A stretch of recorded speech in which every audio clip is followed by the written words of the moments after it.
Hello friends! It's me again! Kumusta ang lahat? Kami dito sa Makabebe, heto, nandito na naman tayo.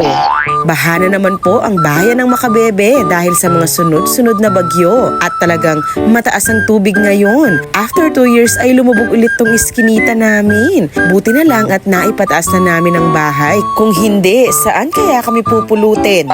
Mamamalengke nga kami ni Daddy Ramil dahil walang masyadong dumadaan na sasakyan kaya mag-aalay lakad kami. Parang nangyari na to last year ha. Oh my God! Aray ko po, sobrang lalim ng tubig dito. At may naisipan ako, sabi ko kay Daddy Ramil na videohan ako dahil ire-report ko tong nangyayaring pagbaha dito sa Makabebe.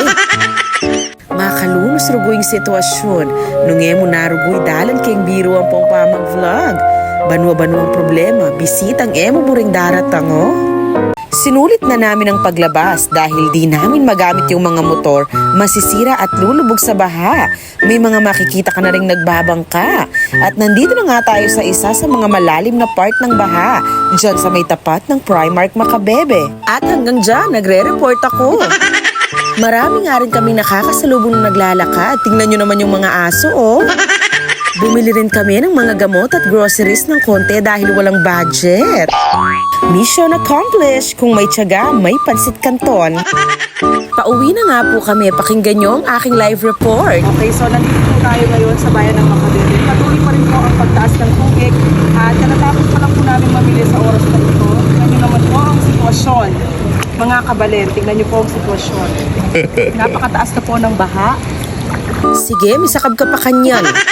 Nandito po tayo ngayon sa harapan ng Primark Makabebe at tingnan nyo naman po, napakalalim ng baha. Itakit ka pa sa akin, tali. Napakahirap po bumili. Alay lakad lang po ginagawa ng mga mamamayan dito sa bayan ng Makabebe. At tumandar na naman ang nakakatuwang side ko. Malakabayat pa mo yung penya limi, ado mong plastic pero 20 niya yung mitagan king wallet ko. Lubog na rin po ang shop ni Tatay Nick. Bago umuwi ay dumaan muna kami sa palengke para bumili ng mga gulay. Keep safe mga kabalen. Mi Papa nga di. Thank you for watching. Bye!